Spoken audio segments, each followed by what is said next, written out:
Well, hello there. This is Reverend Donte Carroll. Today is what is today? I believe today is November the 20th is when I'm actually recording this, and this show's a little different today.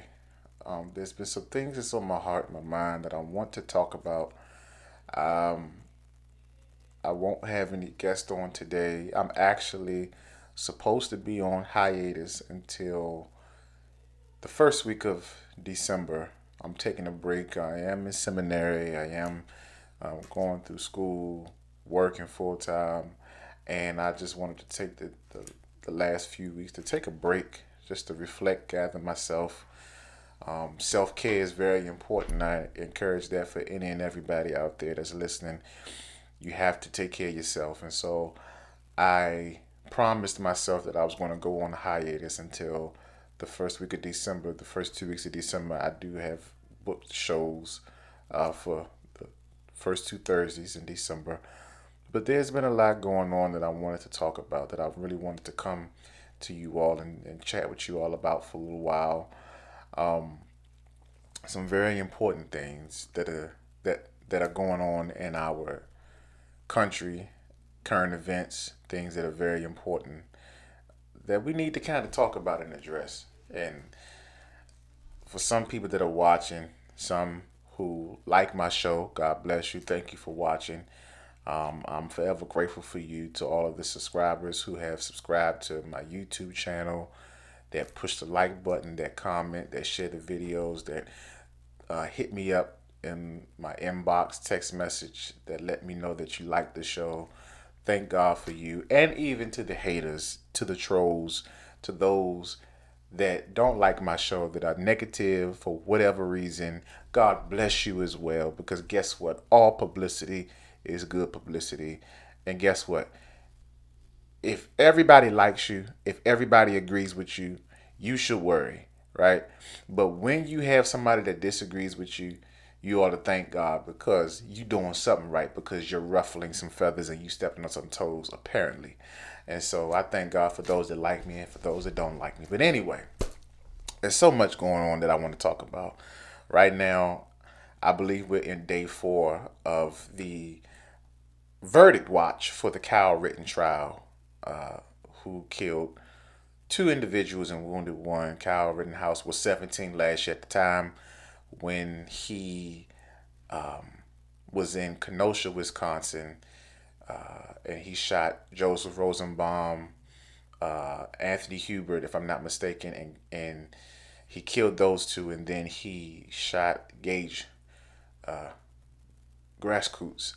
I might be pronouncing his last name wrong. Um, and he took 90% of his bicep off with his AR-15. Kyle Rittenhouse is this individual here, who was walking the streets of Kenosha, Wisconsin last year back in August. And understand what was happening in Wisconsin back last year in the summertime was Jacob Blake, who was shot, I believe, 7 times by the police, who did have a warrant at the time, who was going to his vehicle. He did have a knife in the floor, and he was shot 7 times. And because of that, there was a lot of social unrest. And not long after Jacob Blake's shooting is when the whole unrest in Wisconsin took place, Kenosha, Wisconsin. And you had Kyle Rittenhouse, who claimed that he was going to patrol the streets of Wisconsin, protect property that wasn't even his, cross state lines. He was from Antioch, Illinois, came over to Kenosha, Wisconsin, um, possessing an AR-15 rifle, military style rifle, I believe. And there's a lot of uproar, right, as we're watching this verdict. The jury is now on day 4, as I said earlier. Why is all of this important? And for the last almost 2 weeks, I believe that we've been watching this trial, because I've been watching it on YouTube. It wasn't until Kyle Rittenhouse took the stand, when CNN and a lot of other news outlets posted the trial live on TV. But the trial has been going on YouTube, and I've been following. And I'm not going to put their name out there because I'm not going to give them any publicity. But I've been following this law channel on YouTube who they've been airing every day for 8 hours a day the live stream of the trial. And so that's how I've been following the Kyle Rittenhouse trial. And majority of the lawyers who come on this station, this YouTube channel, they're majority for the most part either center or right wing lawyers, if I'm not mistaken, and they give, rightfully so, they give their commentary and their analysis of as the trial goes on. They let you know what's happening in terms of the rulings that may have been made, and the vernacular that takes place in the courtroom that the layperson, the average man, may not understand. They allow you the ability to understand what's happening in real time as the trial has been going on. And I've been following them because nobody else has been airing it, in real time.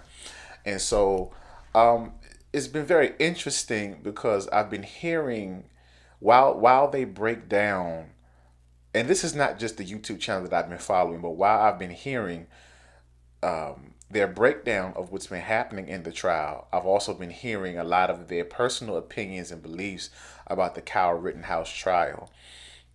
And it's just been very interesting to me because you have two groups of people who have a position on this trial. You have those who are against what Kyle Rittenhouse did, that are anti-guns or anti-Second Amendment, anti-Kyle Rittenhouse, and then you have another group of people who are, for the most part, right-winged, Republican, pro-Second Amendment, Kyle Rittenhouse supporters, protect Kyle's life mattered, all this other kind of stuff. And it's very interesting because Kyle Rittenhouse was 17 years old. And I really want to have a conversation with anybody who chooses to watch this video, because you may be asking yourself, well, why does it even matter? For some, it may be a no-brainer for you that Kyle Rittenhouse is in the right. For some people that may be watching for you, Kyle Rittenhouse is in the wrong. And then there are those people that are on the fence. And on my show, any and every time I come on my show, I never try to make anybody believe or think anything. I just give you information, my thoughts, where I sit for the most part. I have guests that come on who are experts in whatever field. We give you information, we give you facts or what have you. And it's up to you to take the information and you make a sound decision on where you sit with whatever the topic is for the show that I'm giving on that day. And so, with Kyle Rittenhouse, I really want to help people to understand why African Americans feel a certain kind of way about this Kyle Rittenhouse trial. Because there's a lot of things that are going on and that the average person might not agree with or might not see because you are not privy to the African American experience in America, right? It's interesting because the other day I was on this YouTube channel and these right wing, center wing, whatever you want to call them, lawyers, they were going off because they were like, this should be a mistrial. And the one thing that made me think was one of the gentlemen, he said, because Kyle has a future. Kyle's future is on the line. And I thought that was interesting because here we have majority Caucasian, white descent, European descent individuals who are on this channel. And they're making the argument that Kyle has a future. He has a future of potentially moving on with his life after this trial is over with, buying property, becoming wealthy, pursuing education, even going into Congress and all these other kind of things. And it's very interesting because I wonder, where was this same argument, where was this same energy when Trayvon Martin was killed? Trayvon Martin was the same age as Kyle Rittenhouse. Trayvon Martin, these two gentlemen. On the left, you have Kyle Rittenhouse, who was 17 last year when all this took place. And on the right, you have Trayvon Martin, who was 17 when he had his life taken in Florida by George Zimmerman, right? And so the entire time that George Zimmerman was on trial, we called it the Trayvon Martin trial, right? But here's the thing: Trayvon Martin was never on trial. George Zimmerman was on trial, and here you have it: the entire time that Trayvon Martin was, um, his name was before the media, and George Zimmerman, the whole facts and incidents surrounding his death, the whole time that it was on mainstream media, hardly anybody outside of African Americans talked about the fact that Trayvon Martin had a future. Hardly anybody talked about how he had a future ahead of him to where he could finish his education and go off to college and be somebody great. Instead, this is what the media painted in terms of Trayvon Martin. All you saw was the hoodie. All you saw was the young black teen who looked intimidating, who looked like uh, he could bring you harm, who looked like a thug. This is what George Zimmerman saw when he interacted Trayvon Martin, who was minding his business, going home with Skittles and an iced tea coming from a convenience store, unarmed, but yet he was a threat because he looked like he could do George Zimmerman harm, because he looked like he didn't belong in the neighborhood. How often do we see that? How often do we see that in our communities? These are the things that we're frustrated about in the African American community. And so, like I said, Trayvon Martin was 17, and all you saw on the news was this picture. Yet, when you look at Kyle Rittenhouse, this is what you see. Now, mind you, this picture was taken, of course, after he testified about, you know, being attacked. But you see white innocence. You see a young white man who has a future, right? Here's also what you see, you know, of Kyle Rittenhouse, gun enthused. But when you see this picture, you don't see a thug. When you see this picture, you see patriotism. It's amazing how you can be white and gun enthused, but you're patriotic. But if you're black and gun enthused, that makes you a thug. And so it's amazing of the double standard. And these are the things that African Americans are frustrated about when they watch this Kyle Rittenhouse trial, because this entire trial, you hear he had the right to bear arms. You hear he had the right to have an AR-15. You hear that you hear self-defense, but when you hear the incident surrounding Trayvon Martin, you don't hear that he had the right to defend himself against a grown white man or Hispanic or whatever he was, whatever his ethnicity. You don't hear that this African American male, 17 at the time, had the right to defend himself. But because he had a hoodie on, and I believe it was raining that day, and because he's what, tall, probably taller, I think he was, than George Zimmerman, he's intimidating. He's a thug. He doesn't belong in the neighborhood, right? And so it's amazing how Trayvon Martin, he didn't kill anybody. He didn't kill George Zimmerman. He didn't have a gun. He wasn't, pressing to uphold his Second Amendment right to bear arms, right? Just going home from the convenience store, but yet he's being labeled a thug, a troublemaker, and they're digging into his past and all this other kind of stuff. And here you have the Kyle Rittenhouse trial, where the very own judge doesn't even want to talk about his behavior and his conduct days and weeks and months after that incident. They don't want to talk about him, being in a bar with his mother with a free as FUCK shirt on, holding up white power symbols and signs, a sign of racism, bragging about the fact that he's free. You know, these are the things that African Americans are frustrated about. What are we frustrated about? We're frustrated because if you're white, just like Kyle Rittenhouse, you're innocent until proven guilty. But if you're black, you're innocent, you're guilty until you're proven innocent. And there's a double standard in America when it comes to African Americans or people of color and those of the European or the Caucasian ethnicity. There's a disparity, right? And so here you have not just Kyle Rittenhouse, but it's amazing. It's amazing where we talk about Kyle Rittenhouse and we talk about he had the right to bear arms. He had the right to defend himself. He had no authority really to have a weapon. You know, he was 17. He couldn't even buy a weapon if he wanted to. He had to pay somebody else to buy the weapon for him to hold it until he turned 18. Right? And here's another issue why African Americans are struggling with this Kyle Rittenhouse. Some people may talk about it, some might not. You had Philando Castile. Philando Castile back in 2016, the African American gentleman on my left here in the picture, he was killed by a police officer, and I may mess his name up.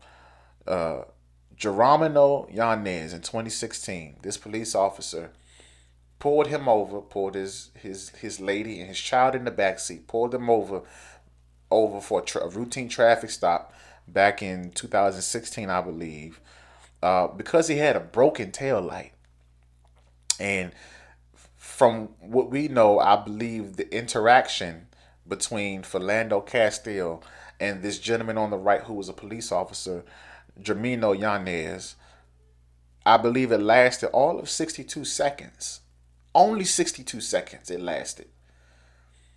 Philando Castile was a registered gun owner, if I'm not mistaken,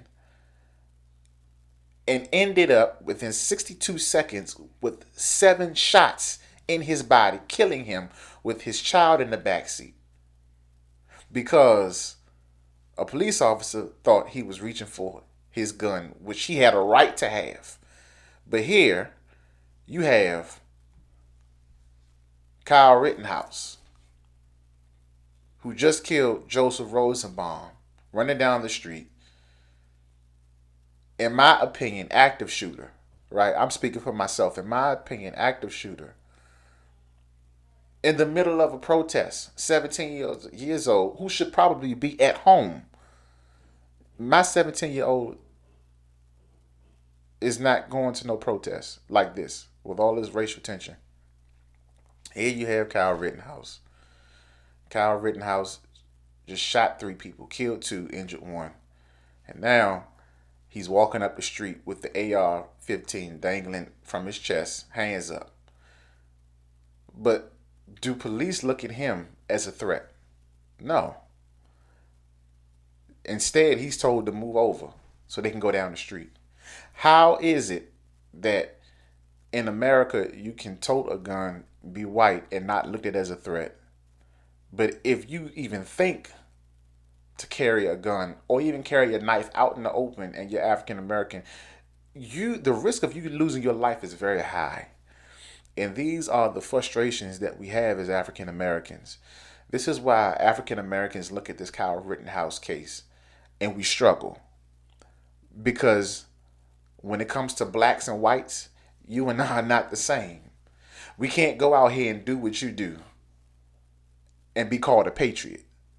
We can't go out here and for those of us who believe, African Americans who believe in the Second Amendment, we can't go out here and carry a gun out in the open and not get the side eye from folks, because folks are going to wonder if we're going to kill somebody, going to wonder if we're going to bring somebody harm, right? And all it takes is for you to see something like this on the stand. And see, now they clean him up. So what happens is Kyle Rittenhouse, he goes from this, right?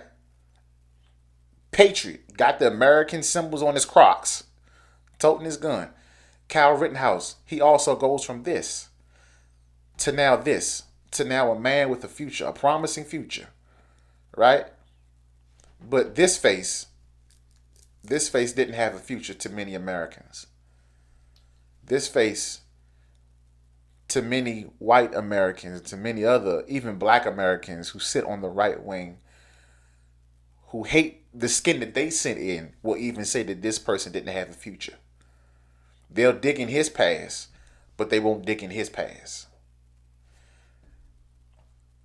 They'll say he was a troubled youth, but they'll say he was protecting and defending and standing his ground even,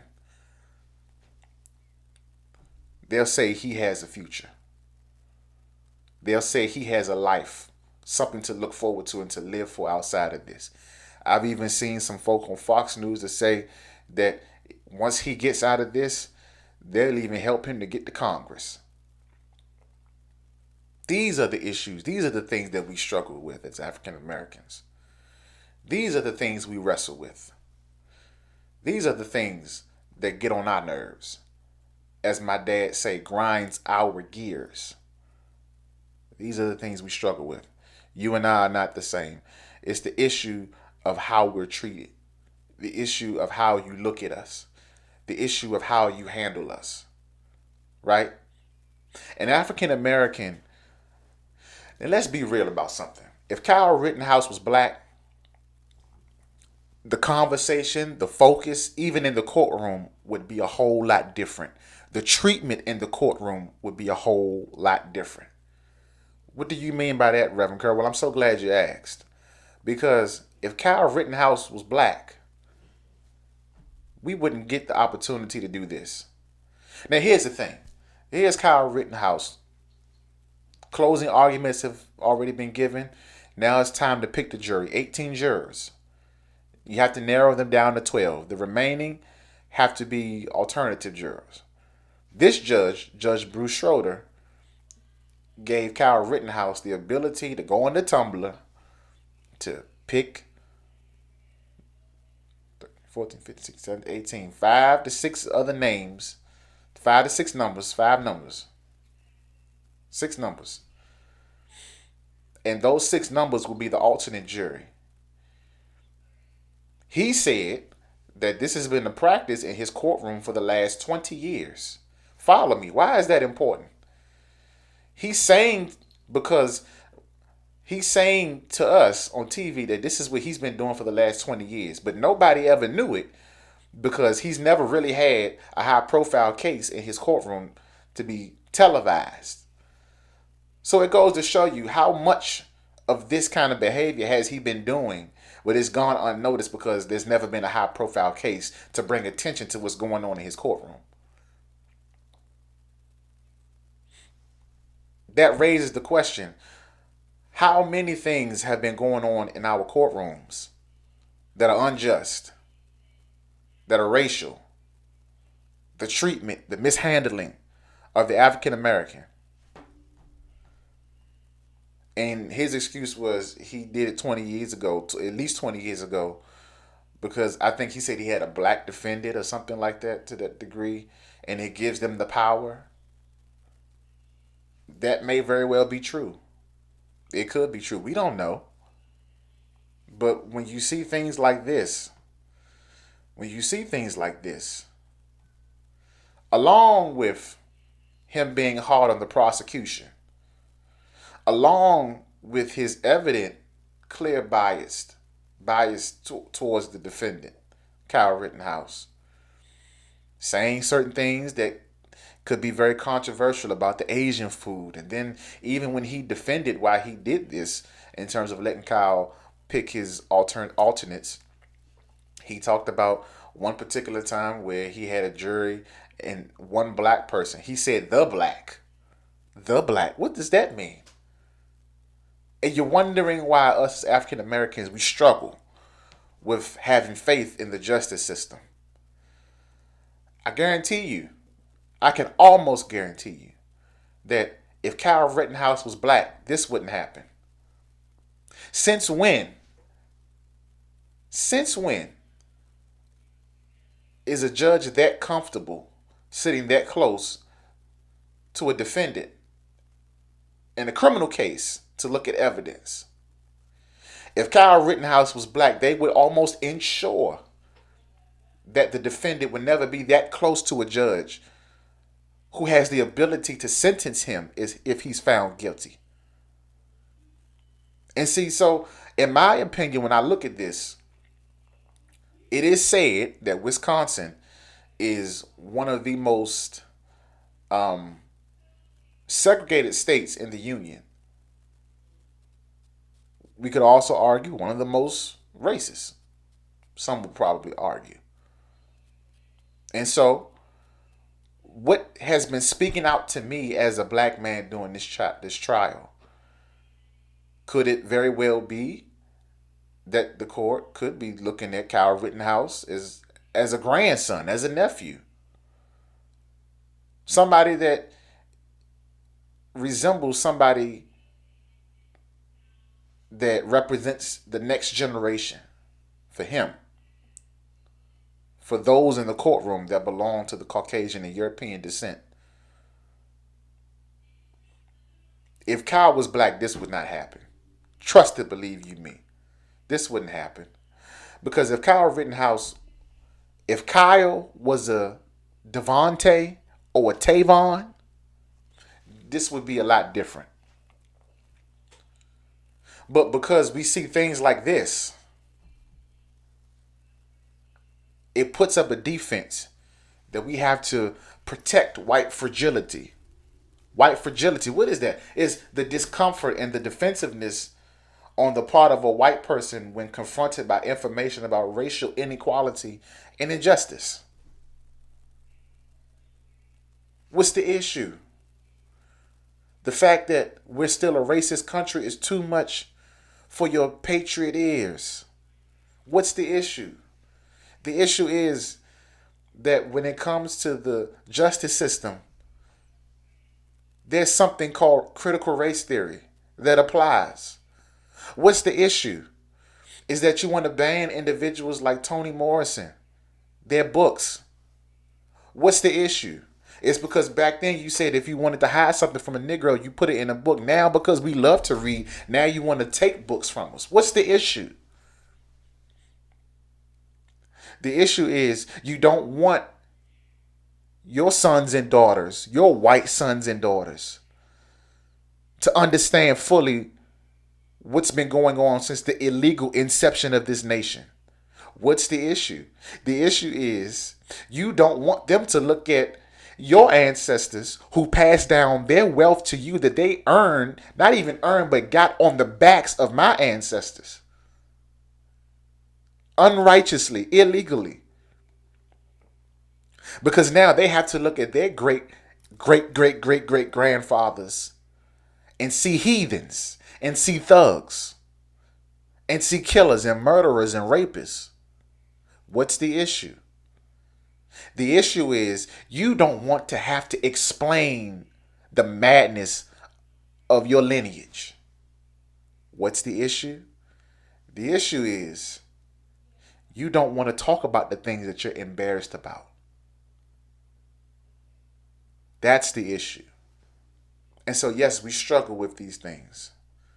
Yes, we struggle with what's going on with Kyle Rittenhouse. We struggle with what's going on in the Ahmaud Arbery trial. Ahmaud Arbery, I didn't even get to that. Ahmaud Arbery. Black man, 26 years old. 26 years old. Brunswick, Georgia. And you have yet white vigilantes, a father and son, duo team, chasing down an unarmed black man because it doesn't appear that he belongs in the neighborhood. It looks like he's trying to break in. He looks like, or he quote unquote fits the description. Fits the description of somebody who's been engaging in criminal activity in the neighborhood. And then what happens? Black man fighting for his life. He ain't got a gun on hand. No knife, no nothing. Yet they're chasing him down in the pickup truck, shotguns, other ammunition. And because he's wrestling them and their weapons, are we talking about that he had the right to defend himself? Are we talking about Ahmaud Arbery had the right to defend himself against two individuals who had guns that were trying to take his life? Jogging. Black man, it's a crime to jog while black. Ain't that something? This is the African American experience that I'm talking about.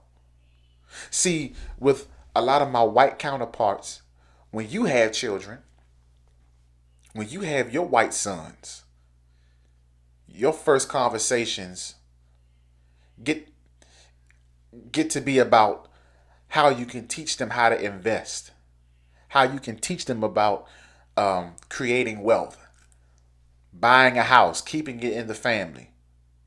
You get to teach them and talk to them about your great grandfather owned this land and now we get to pass it down to you. You get to have those conversations. But the African American experience, a lot of our conversations are different with our children. I have three sons, 9, 8, and 7 years old. You know the conversations I have to have with them? If we get pulled over by the police, nobody in this car moves. Because sudden movement can get bullets shot all through this van.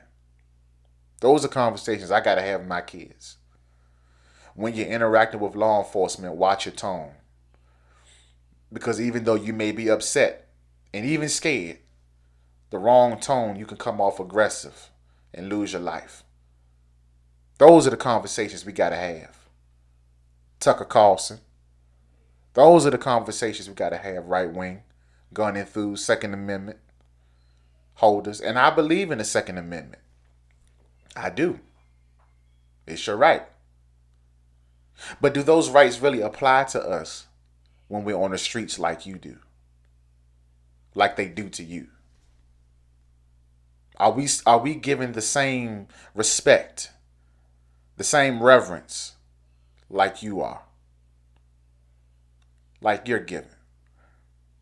I don't believe so. I don't believe so at all. These are the things that we're upset about.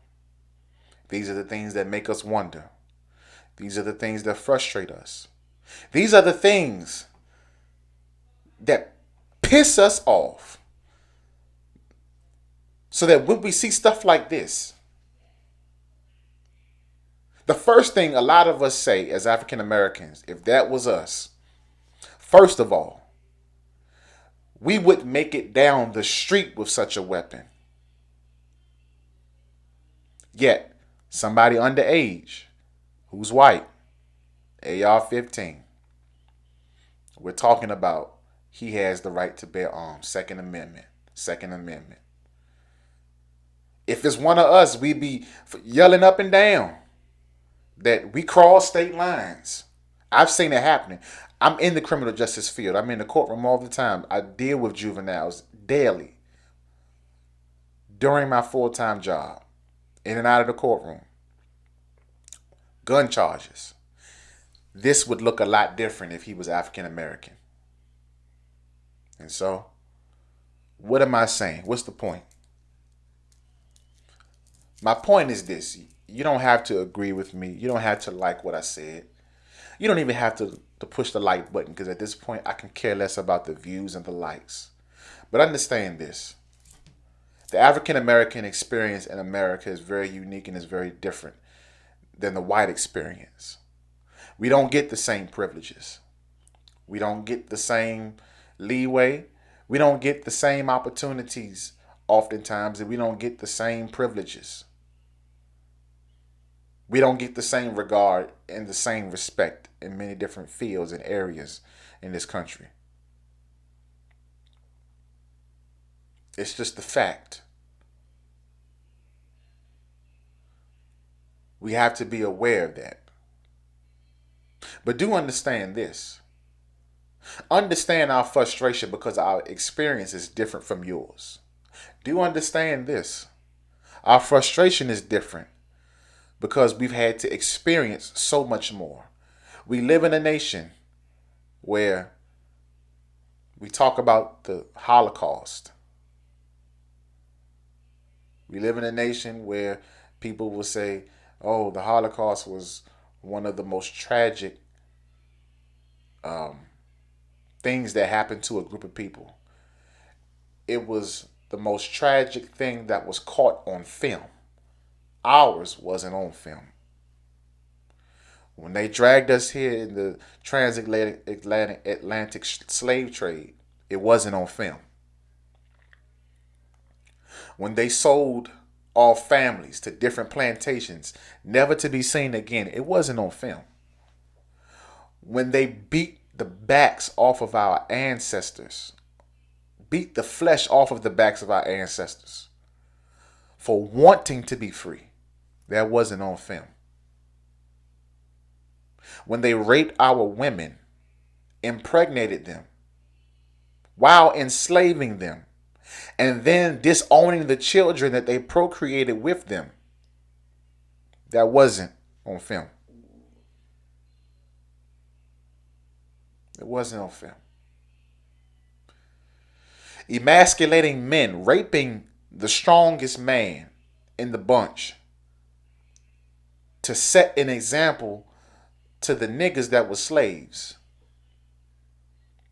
that I can destroy the strongest amongst you. That wasn't on film.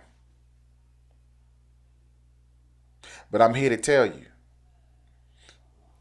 I'm here to share with you that our experience is real. And so, at this moment, while we're waiting for a verdict, while we're waiting to see what the jury is going to do I have faith that the jury is going to find Kyle Rittenhouse guilty? I doubt it. This is day 4 of deliberations. So, it could be that they're at odds in the deliberation room about what to do with this young man. You have a judge who's holding the defense's motion for a mistrial probably until he gets a verdict. And if it's not the verdict that says not guilty, he could call a mistrial. So potentially we're going through all of this for nothing. Potentially. So do I have faith in this justice system? No, I don't. Because guess what? If Kyle Rittenhouse goes to jail, he's a martyr for some. If he is found not guilty, guess what? He's a hero. And what does that do? It gives a green light for a lot of white vigilantes who think they can protect and do all these things under the name of the Second Amendment and protection, can go out here and pull guns on folk and kill folk and take lives and not be held accountable. And they will still be looked at as ones who have a future, who have a right. And so the question I ask anybody who's white, love your Second Amendment? Hey, I love it too. I love the Second Amendment too. Truth be told, I'm being honest with you. I'm finna go out. I'm finna exercise my Second Amendment too. Because I have the right just like you do. But here's the thing. To those who support Kyle Rittenhouse, my question to you is this. And you ain't got to respond in the chat. And this is not even a live video. I'm not even going to Facebook like I normally do. This may just go to YouTube. But my question is this. If Kyle was black, would you hold the same position? Or would you find any and every excuse as to why he had no right to possess such a gun, such a firearm, be there in Kenosha, Wisconsin, if Kyle was black? I can almost guarantee you, if you're honest with yourself, you would say no. You wouldn't say the same things if Kyle were black that you're saying now because Kyle is white. One more thing before I get off my soapbox. Dylan Roof killed 9 people in the church building. Killed 9 people taking a Burger King before they took him to prison. But he wasn't looked at as a threat and he just killed 9 people. These are the things that make us look at Kyle Rittenhouse's trial and get upset. See, while you, my white brothers and sisters who are pro Kyle, you're looking at this, he had a Second Amendment right, he was protecting. We're looking at how y'all dealing with him. We're looking at how you're managing him. We're looking at how you're handling him. All he got to do is cry a couple of tears.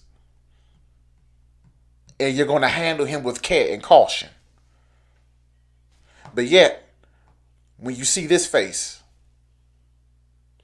you ain't got a care, concern, nor is caution in your vocabulary. When you see this,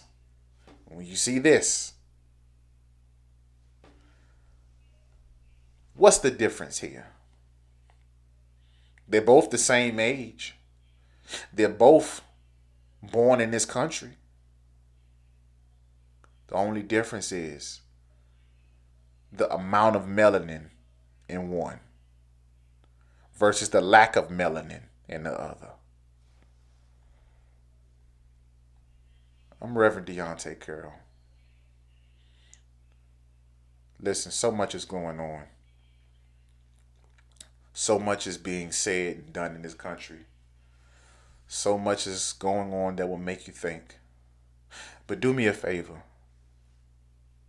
Now is the time to speak. Now is the time to raise your voice. If you have a platform, use it. If you have whatever that platform is, whether it be on social media, if you have a church, synagogue, wherever you are, use your platform to speak to injustice. See, while I don't loot, I don't riot, but symbolically I have bricks. Symbolically, I throw bricks through the windows of white supremacy. Use your platform to uplift people, to speak power. Speak to power. Whoever's watching this, you have a voice. There's so much going on. Speak to it. But if you're going to speak, do me a favor and say it with your chest. Y'all do me a favor. Share this channel. If you find me on YouTube, Facebook, Twitter, share the feed, okay? Y'all can do me a favor. Y'all can follow me on all social media platforms. I'm on Twitter at Donte J. Carroll. I'm on Facebook, Donte J. Carroll Sr. with an apostrophe. Also, do me a favor right now. Go to YouTube, type in my name, Donte Carroll. Look for my logo. My logo is at the bottom of this flyer. And make sure you subscribe to my channel. Once you subscribe, tap the bell and hit all, ALL, to turn on all your notifications so that anytime I go live or post, you'll get a notification. If you like what I do, feel free to drop something in the Cash App or Zelle. Cash App, $DJ Carroll 91. Drop something in the Zelle, DeonteJCarroll@gmail.com. It takes money to run this platform, to keep the show going, to still be here to bring you wonderful content. This broadcast, today's taping was a little different. Normally I have a guest on. Normally I have somebody come, we'll laugh, joke, talk. But this one is a little different. It's a little different. And so as we await this trial, the verdict, I want y'all to be thinking about these things. I'm Donte Carroll. Love you guys.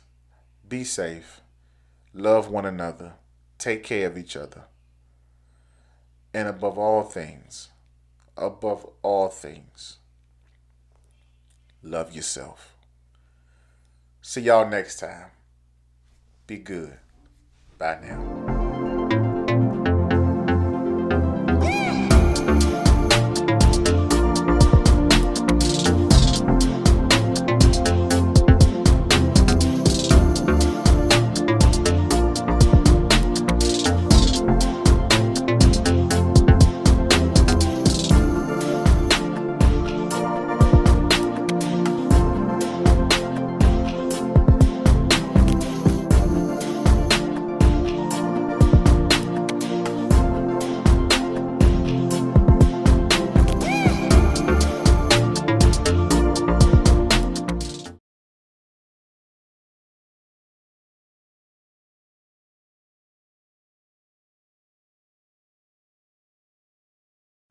Hey, I'm Nadia. I'm DJ.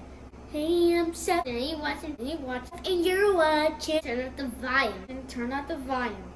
Turn up the volume. Turn up. Turn up. Hit the wall. Seth, put the pause. My name is Lamika Carroll, and you're watching Turn Up the Volume.